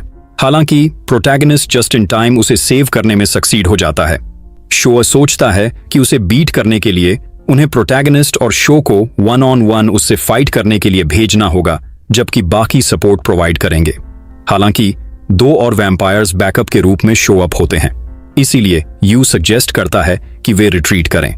शोआ उसे बताता है कि यह पॉसिबल नहीं है, इसलिए उन्हें अपनी सारी डिमोनिक पावर इस्तेमाल करके अटैक करना होगा और तब भी वे मर सकते हैं। प्रोटैगनिस्ट बस स्माइल करता है और प्रॉमिस करता है कि वह किसी को नहीं मरने देगा। यही तो अशुरमारू की पावर के लिए है। फिर बैकअप वैम्प्स में से एक लॉर्ड क्रॉली से पूछता है कि वह यहाँ क्या कर रहा है और उसे इन्फॉर्म करता है कि फारट को फ्रंट लाइंस पर उसकी जरूरत है। उसे वेट न कराने के लिए वह किड्स को बताता है कि वह उन्हें रन अवे करने देगा। शोआ उसके जाने पर रिलीफ की सांस लेता है, लेकिन हमारा हीरो उनके बीच मैसिव पावर गैप से रेज से भर जाता है। शोआ उसे बताता है कि अगर वह कुछ एन्चांटमेंट सीखता है तो वह गैप बहुत श्रिंक हो जाएगी। प्रोटैगनिस्ट डिमांड करता है कि वह उसे सिखाए, लेकिन वह फ्लैट आउट रिफ्यूज कर देती है क्योंकि इसका मतलब होगा कि सिर्फ वह वैम्पायर से हेड ऑन फाइट करेगा जबकि बाकी मर जाएंगे। बजाय वह उन्हें टीम के रूप में वर्क करने के लिए अर्ज करती है। हालांकि वह ग्लैड है कि इस लूजर ने एक्चुअली एक बार रिट्रीटिंग सजेस्ट की। अगला हम शिंजुकू डिफेंसेस पर कट करते हैं, जहां आर्मी हेलीकॉप्टर्स से भरे वैम्पायर्स को फेंड ऑफ करने की कोशिश कर रही है। कुछ को शूट डाउन करने के बाद उन्हें 4th वेव का वेट करने और जितना संभव हो उतना होल्ड करने के ऑर्डर्स मिलते हैं, वरना शिंजुकू स्टैंड नहीं करेगा। लेकिन फिर वे एक प्लेन को सीधे उनकी ओर आते हुए देखते हैं, ये नहीं जानते कि ये एक्सप्लोसिव्स से लोडेड है, और बस ऐसे ही वैम्पायर्स सिटी वॉल्स को ब्रीच कर देते हैं। फिर हम किड्स को सिटी में अराइव होते हुए देखते हैं और अंदर केओस को विटनेस करते हैं क्योंकि ईस्टर्न वॉल फॉल हो गई है। अचानक 2 हेलीकॉप्टर्स अपीयर होते हैं और उनकी पोजीशन पर मिसाइल्स के साथ अटैक करते हैं, लेकिन वे सेफ्टी तक पहुंचने में सक्सीड हो जाते हैं। योची उन्हें एरोज के साथ शूट डाउन होते हुए देखकर पूछता है कि क्या आर्मी के बाकी लोगों के पास भी डिमोनिक वेपन्स हैं, लेकिन गर्ल्स उसे इन्फॉर्म करती हैं कि वे रूनिक वेपन्स हैं जो सिंप्लीफाइड डिमोनिक वंस की तरह हैं। हमारा हीरो एक हेलीकॉप्टर को उनकी तरफ फिर से अटैक करने के लिए आते हुए देखता है और कवर लेने में सक्सीड हो जाता है। सैकड़ों वैम्पायर्स उससे डिसेंड होते हैं, इसलिए वे आर्मी के साथ फाइट करने के लिए प्रिपेयर हो जाते हैं। एक फियर्स बैटल के बाद जहां किड्स एक्चुअली टीम के रूप में वर्क करते हैं, वे सभी वैम्पायर्स को डिफीट करने में सक्सीड हो गए। कॉर्पोरल नगाई उनकी हेल्प के लिए उन्हें थैंक करता है और होपफुल है यह जानकर कि वे मून डीमन कंपनी से हैं। जब किड्स सिचुएशन को टेक इन करते हैं, वे कंक्लूड करते हैं कि यह उससे बहुत ज्यादा सीरियस है जितना उन्हें बताया गया था। कॉर्पोरल उन्हें इन्फॉर्म करता है कि वैम्पायर्स ने वेस्ट वॉल को ब्रीच कर दिया है, इसलिए उसे उनकी हेल्प की जरूरत है उनसे फाइट करने के लिए। हमारा हीरो रिप्लाई करता है, इसीलिए तो वे आए हैं, और कॉर्पोरल उन्हें वेस्टर्न कॉम्बैट जोन में एक रूफटॉप से ले जाता है। गूरन ऑब्जर्व करता है कि वे बहुत अच्छा नहीं कर रहे हैं और जानना चाहता है कि कमांड में कौन है। वह मिकेला को फारट के साथ स्पॉट करता है, जो उसे दूर से डिटेक्ट करता है, लेकिन सोरी उसे टाइम वेस्ट करना बंद करने को कहती है। गुरान रिप्लाई करता है कि वह ऑब्जर्वेशन पोस्ट्स सेटअप कर रहा है क्योंकि वैम्पायर्स भी श्योरली यही करेंगे। तभी एक वैम्पायर सोरी पर पीछे से अटैक करने की कोशिश करता है, लेकिन मीटो जस्ट इन टाइम आती है और उसे डिफीट कर देती है। उसके बाद गुरन की पूरी स्क्वाड आती है। गुरन शगुर से पूछता है कि प्रोटैगनिस्ट और दूसरे किड्स कैसे कर रहे हैं और वह उसे इन्फॉर्म करती है कि वे सिटी में अराइव हो गए हैं। गुरन अपने ग्रुप को बताता है कि उन्हें एनिमी कमांडर को डिफीट करना होगा ताकि स्केल्स उनके फेवर में टिप हो जाएं। बाद में हम फरेड को मीका से पूछते हुए देखते हैं कि क्या उसे टोक्यो को फिर से देखकर नॉस्टैल्जिक फील हो रहा है।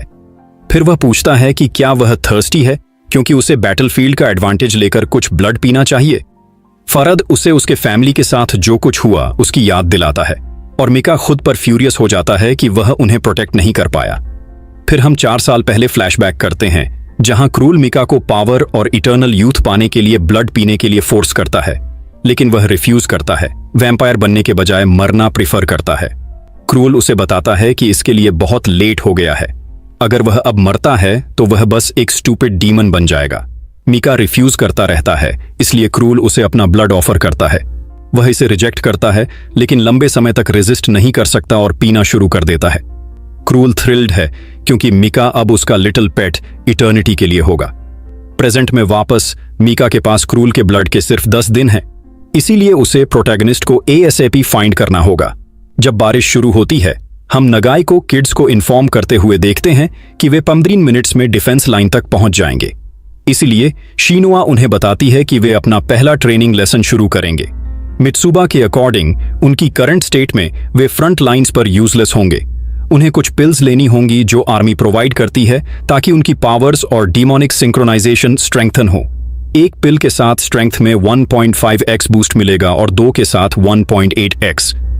हमारा हीरो एक्साइटेड हो जाता है ये सोचकर कि अगर वह एक बंच लेता है तो वह सुपर स्ट्रांग होगा, लेकिन शानुआ उसे वार्न करती है कि अगर वह 3 से ज्यादा लेता है तो उसके इंटरनल ऑर्गन्स मश में टर्न हो जाएंगे। गर्ल्स ऐड करती हैं कि इफेक्ट सिर्फ 50 मिनट्स तक रहता है।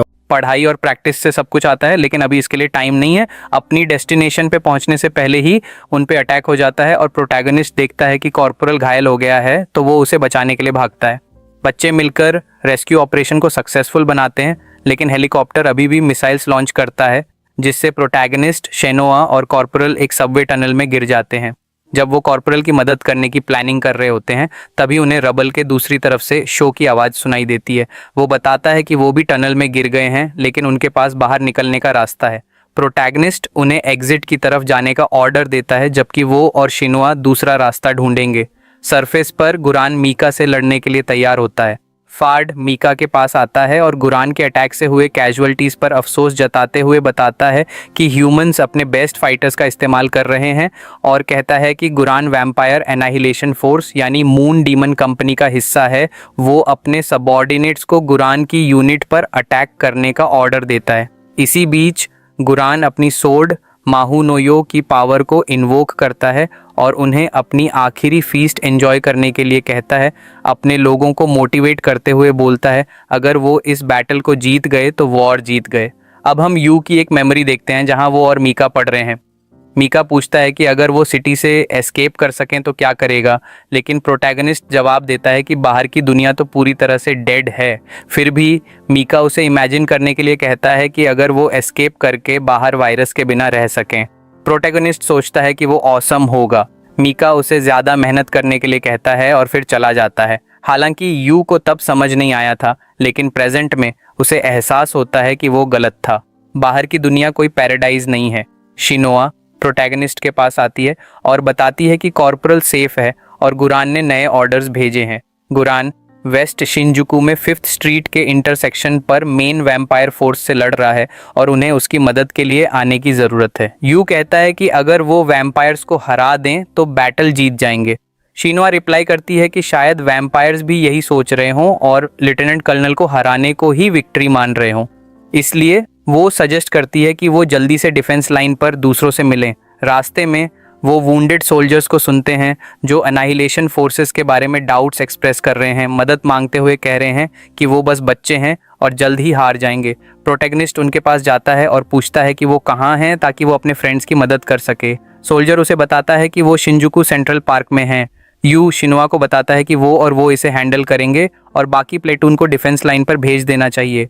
शोवा इस क्लाउन को रोकने की कोशिश करती है, उसे कहती है कि उसे असम्पशंस पर एक्ट नहीं करना चाहिए कि उसके फ्रेंड्स कौन हैं और कहाँ हैं, और उनकी प्रायोरिटी गुरान की रीइंफोर्समेंट होनी चाहिए क्योंकि सिर्फ वो ही उसकी मदद कर सकते हैं। प्रोटैगनिस्ट उसे इग्नोर करता है और सेंट्रल पार्क की तरफ चलता रहता है। डिफेंस लाइन पर गुरान और उसके कॉमरेड्स कई वैम्पायर से लड़ रहे हैं। गुरान कंप्लेन करता है कि और एनिमीज आते जा रहे हैं। सूरी प्रपोज करती है कि वो और मीडो उसे कवर करे ताकि वो वैम्पायर कमांडर पर अटैक कर सके। इसी बीच फैरेट कमेंट करता है कि सब कुछ ज़्यादा इंटरेस्टिंग होता अगर क्रॉली टाइम पर आ गया होता। वो लिस और रेने को ऑर्डर देता है कि गुरिन को छोड़कर बाकी सभी ह्यूमंस को डिस्ट्रैक्ट करें, और मीका को बताता है कि उसकी पावर दिखाने का टाइम आ गया है जब वो साथ में गुरान पर अटैक करने की तैयारी करते हैं। लेकिन मीका कहता है कि वो उस एरोगेंट ह्यूमन को जिसने उस पर अपनी सोर्ड से अटैक किया था अकेले ही हैंडल करेगा। प्रोटैगनिस्ट के पास वापस आते हैं तो देखते हैं कि शिनवा उसके साथ जाने का डिसाइड करती है और वो उसे थैंक्स देता है। जब वो सेंट्रल पार्क पहुंचते हैं तो देखते हैं कि उनकी टीममेट्स वैम्पायर्स को हरा तो रही हैं लेकिन पूरी तरह से एग्जॉस्टेड हैं। शिहो योइची को बचाने के बाद कमेंट करता है कि उसने कभी इमेजिन नहीं किया था कि प्रोटैगनिस्ट और शिनवा के बिना लड़ना इतना हार्ड होगा। जब वो लड़ रहे होते हैं एक वैम्पायर पीछे से शिहो पे अटैक करता है, लेकिन यू बिल्कुल सही टाइम पे आकर उसे बचा लेता है। वो पूछता है कि बाकी एनिमीज कहाँ हैं, लेकिन ये जानकर डिसअपॉइंटेड हो जाता है कि उसने अभी लास्ट वाले को मार दिया। वो प्रोटैगनिस्ट को कन्फ्रंट करती है और उसे स्कोल्ड करती है कि उसने डिफेंस लाइन पर रीग्रुप होने की प्लान फॉलो नहीं की। प्रोटैगनिस्ट अपोलोजाइज करता है लेकिन कहता है कि अगर कल फिर सेम सिचुएशन आए तो वो फिर से यही करेगा, क्योंकि ये सिर्फ ट्रस्ट की बात नहीं है बल्कि जितनी बार ज़रूरी हो उतनी बार करने की बात है। इस बात पर उसके टीममेट्स उसे स्टबर्न होने के लिए टीज करते हैं। आखिर में पूरा ग्रुप डिफेंस लाइन्स की तरफ जाता है। बैटल में सिचुएशन अभी भी स्टेलमेट है जब गुरान मीका से लड़ता है। दोनों बहुत स्ट्रांग हैं और कोई भी एडवांटेज नहीं ले पा रहा। गुरान मीका के फोरहेड पर एक्सप्लोसिव रखने की कोशिश करता है लेकिन वो डॉज कर देता है क्योंकि एक्सप्लोजन बहुत स्लो है और गुरान के एंशिएंट स्पेल्स काम नहीं कर रहे।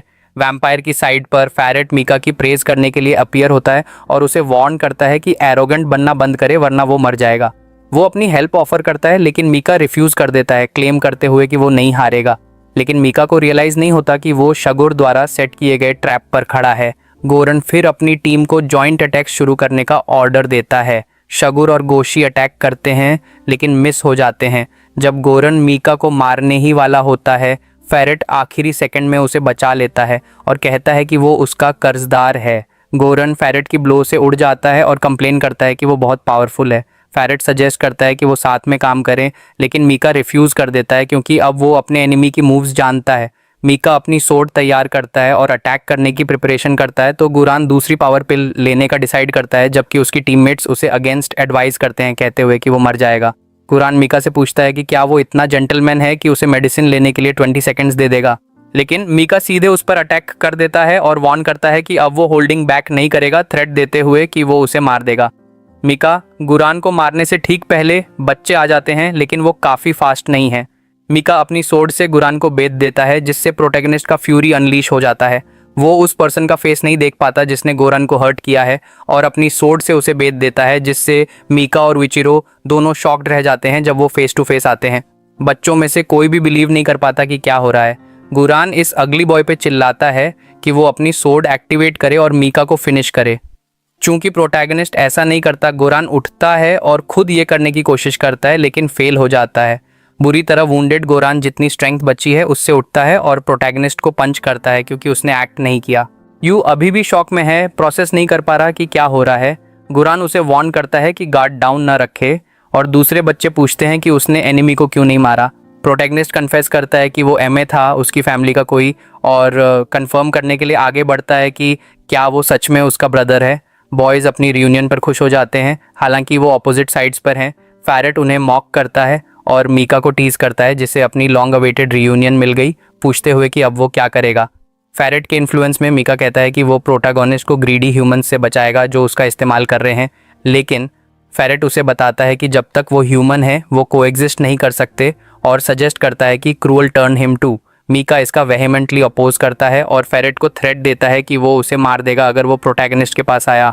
फैरेट अग्री करता है लेकिन दूसरे ह्यूमंस को डिस्ट्रैक्ट करके हेल्प करने की ऑफर देता है। इसी बीच मीका प्रोटैगनिस्ट को देखता है और अफसोस जताता है कि उसके ह्यूमन फ्रेंड्स उसकी गुड नेचर के चलते अपने बेनिफिट के लिए उसका इस्तेमाल कर रहे हैं।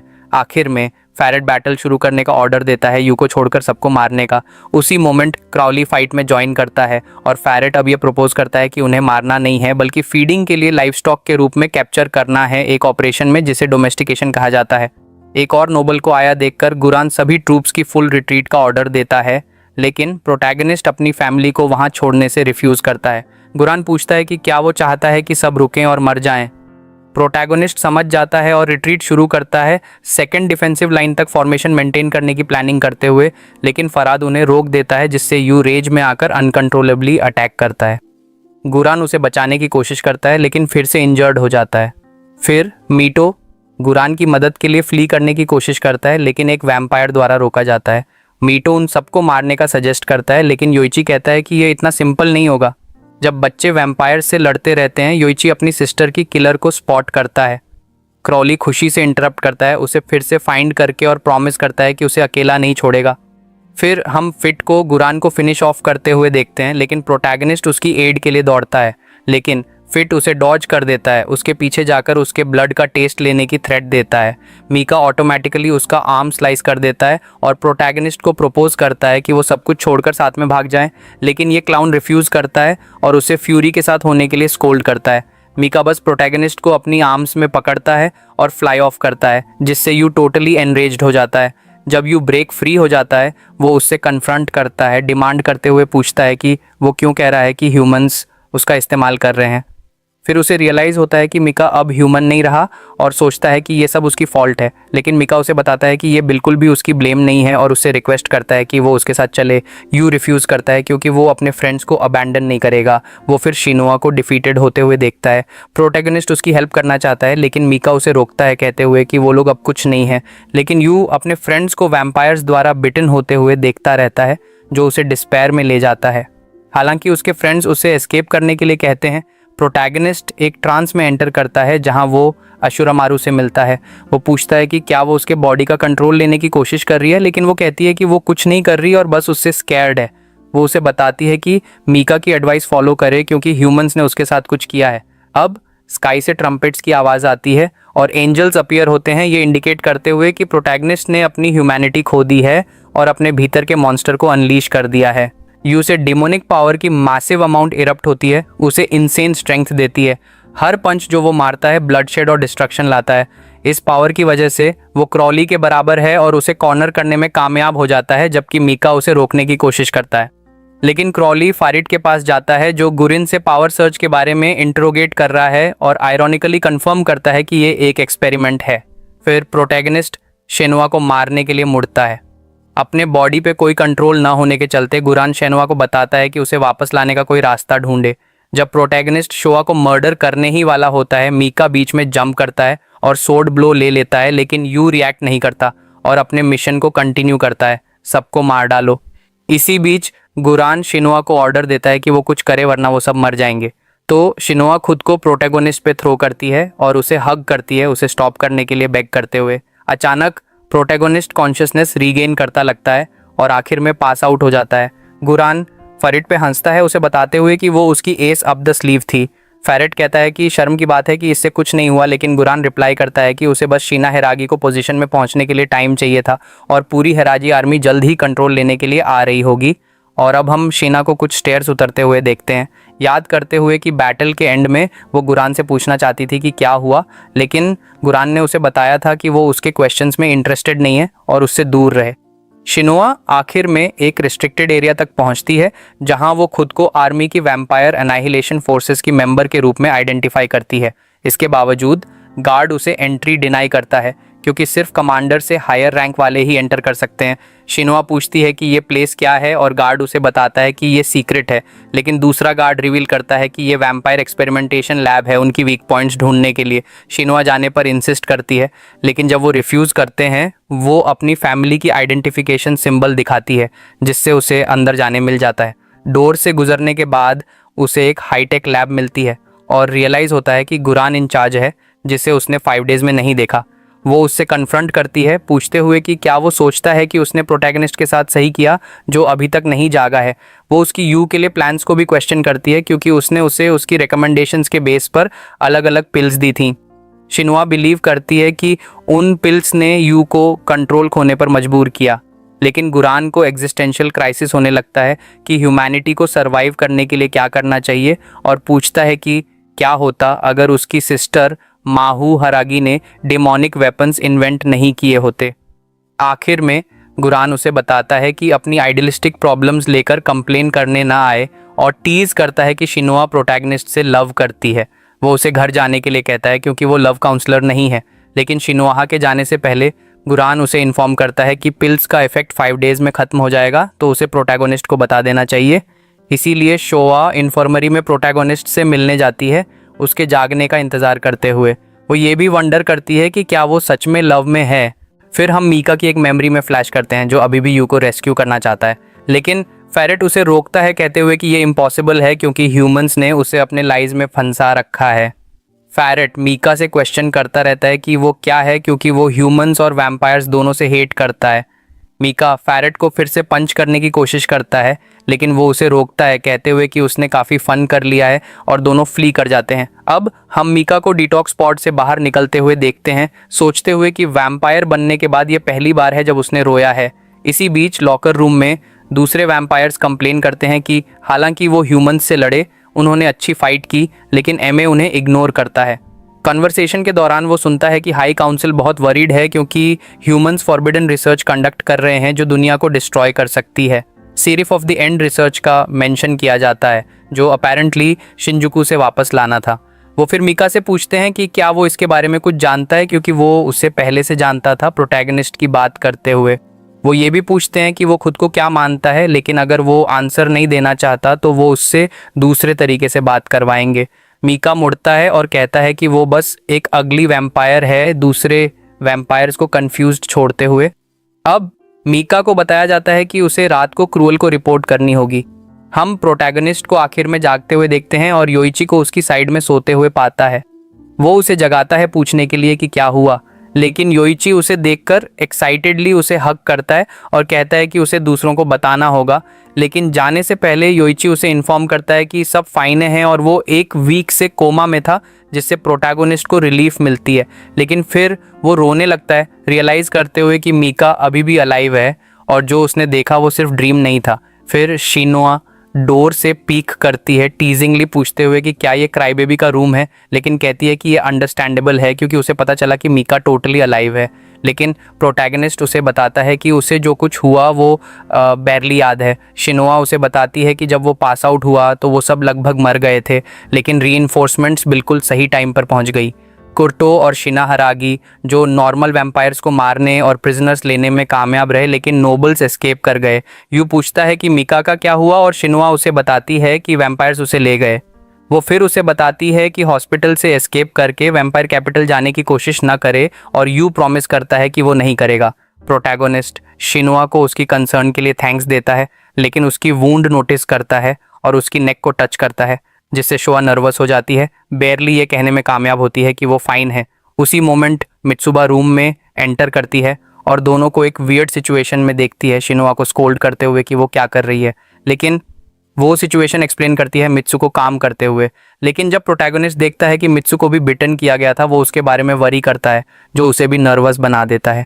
शिहो और योइची भी आते हैं और शिहो मित्सु को हॉस्पिटल में शाउट करने के लिए स्कोल्ड करता है।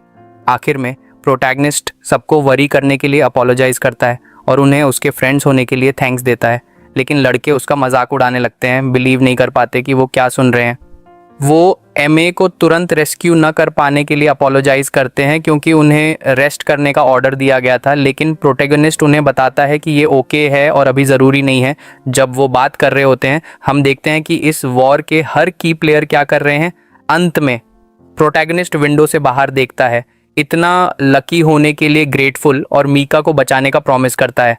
लेकिन मीका वैम्पायर कैपिटल में इंटर्न यू को बचाने का प्रॉमिस करता है। आखिर में हम फेरेट को ह्यूमंस और वैम्पायर्स दोनों को इक्वली डिस्पाइज करते हुए देखते हैं जब वो अपनी रिसर्च को किसी मिस्टीरियस को हैंड ओवर करता है, और ये फर्स्ट सीजन का प्रिटी मच एंड है।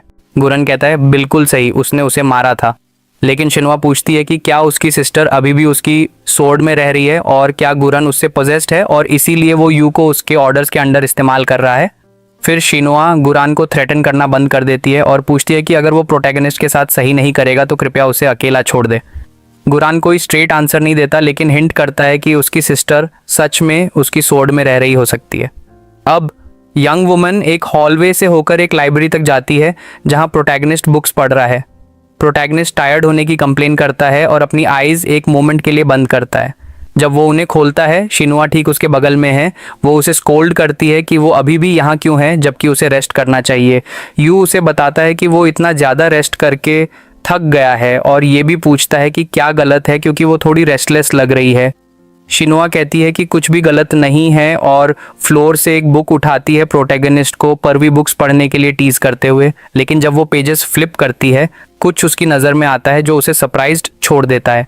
जाने से पहले वो प्रोटैगनिस्ट से पूछती है कि क्या वो मीका को वापस ह्यूमन बनाने की कोशिश कर रहा है और कहती है कि उसके पास इंफॉर्मेशन है जो शायद उसकी मदद कर सके। प्रोटैगनिस्ट सरप्राइज्ड है और उसे बेग करता है कि वो उसे बताए। शिनवा उसे ओबीडियंट होने के लिए टीज करती है लेकिन कहती है कि एक ह्यूमन का वैम्पायर बनना रेयर है क्योंकि सिर्फ नोबल्स को ह्यूमंस को टर्न करने की परमिशन है।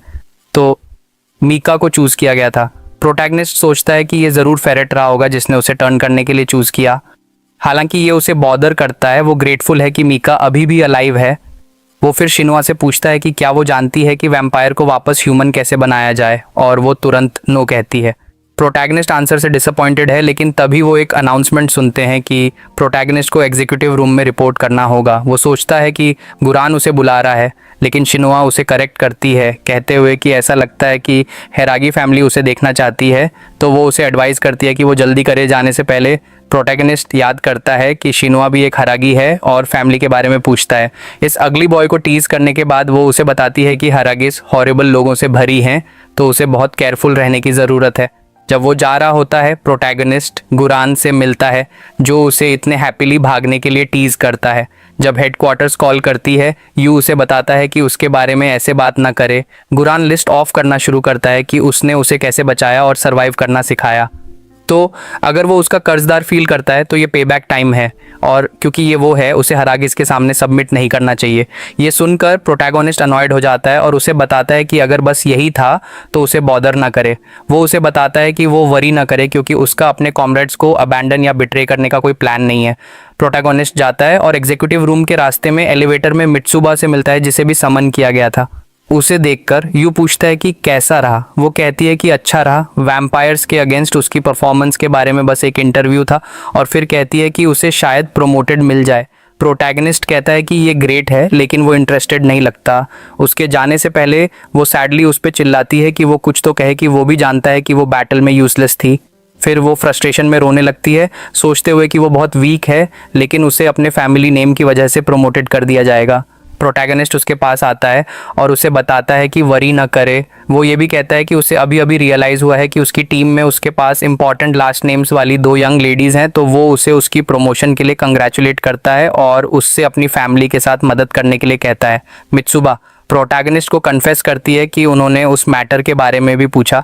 वो ये फाइंड आउट करना चाहते थे कि क्या वो स्पाई हो सकता है। उसने कहा कि उसने उन्हें बताया कि ये इम्पॉसिबल होगा क्योंकि वो किसी को ट्रिक करने के लिए बहुत डम्ब है। प्रोटैगनिस्ट उसे उस पर ट्रस्ट करने के लिए थैंक्स देता है और फिर एलिवेटर में चला जाता है। जब मित्सु जाती है वो वरीडली हेडक्वार्टर्स बिल्डिंग को देखती है।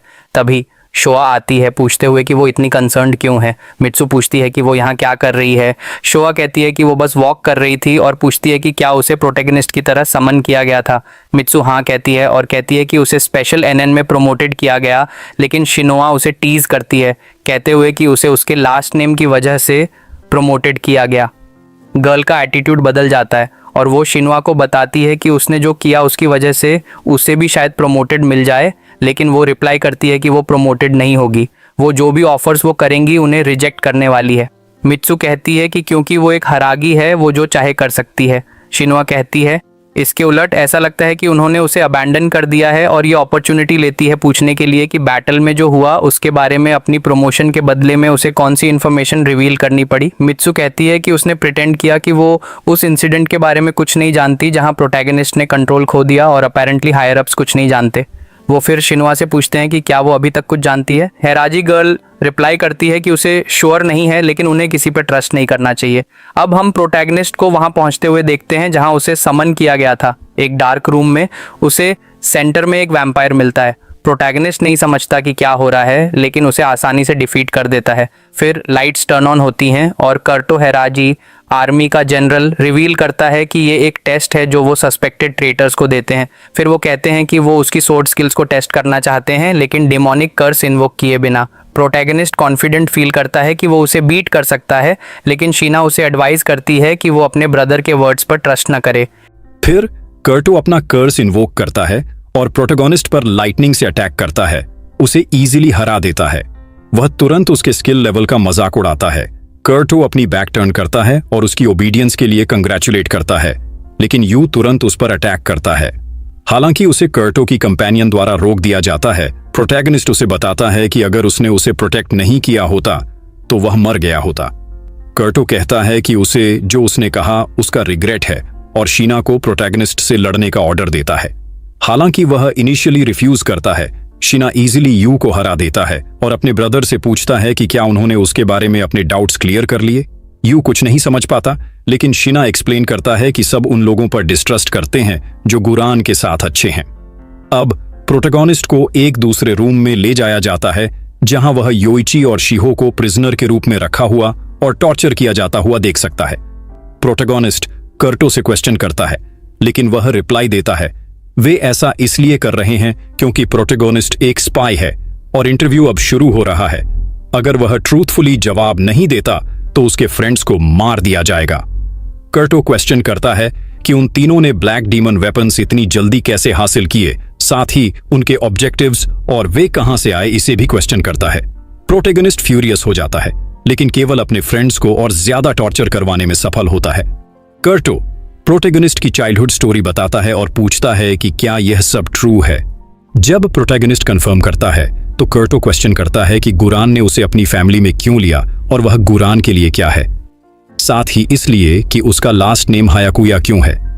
कर्टो पूछता है कि क्या वह उस सेक्ट का सर्वाइवर है, लेकिन प्रोटैगनिस्ट कहता है कि उसके पास यह लास्ट नेम सिर्फ उस ऑर्फनेज की वजह से है जिसमें वह रहता था। कर्टो रिवील करता है कि हायाकुया एक पावरफुल मैजिक सेक्ट था जो बच्चों पर एक्सपेरिमेंट्स करता था, तो वह उनमें से एक हो सकता है और इसीलिए गुरन उसे चाहता है, लेकिन फिर वह उससे अपने कमांड में रहने के लिए कहता है। प्रोटैगनिस्ट उससे अपने फ्रेंड्स को रिलीज करने को कहता है और कहता है कि गुरन ऐसी चीजें नहीं करता तो वह उसकी तरह नहीं होगा। आखिरकार प्रोटैगनिस्ट अपने फ्रेंड्स के साथ बाहर चला जाता है। बाहर मित्सुबा और शिनोआ वरीडली वेट कर रही थीं। प्रोटैगनिस्ट गुरान को देखता है और उससे उस सारी इंफॉर्मेशन के बारे में क्वेश्चन करता है